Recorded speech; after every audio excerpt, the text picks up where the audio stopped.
જામનગરમાં કપડાના શોરૂમમાં જીએસટી વિભાગનું ચેકિંગ જામનગરમાં રણજીત સાગર પાસે નંદનવન સોસાયટી વિસ્તારમાં આવેલા કપડાના ત્રીજા માળના એક શોરૂમમાં જીએસટી વિભાગ દ્વારા આકસ્મિક ચકાસણી કરવામાં આવી રહી હોવાનું જાણવા મળે છે।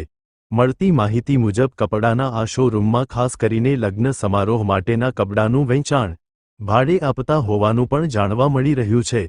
જો કે કાર્યવાહી પૂર્ણ થાય બાદ સમગ્ર વિગતો બહાર આવે તેવી શક્યતા છે।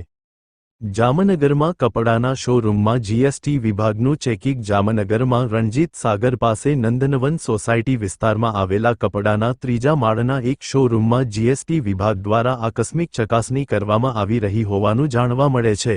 મળતી માહિતી મુજબ કપડાના આ શોરૂમમાં ખાસ કરીને લગ્ન સમારોહ માટેના કપડાનું વેચાણ ભાડે આપતા હોવાનું પણ જાણવા મળી રહ્યું છે। જો કે કાર્યવાહી પૂર્ણ થાય બાદ સમગ્ર વિગતો બહાર આવે તેવી શક્યતા છે।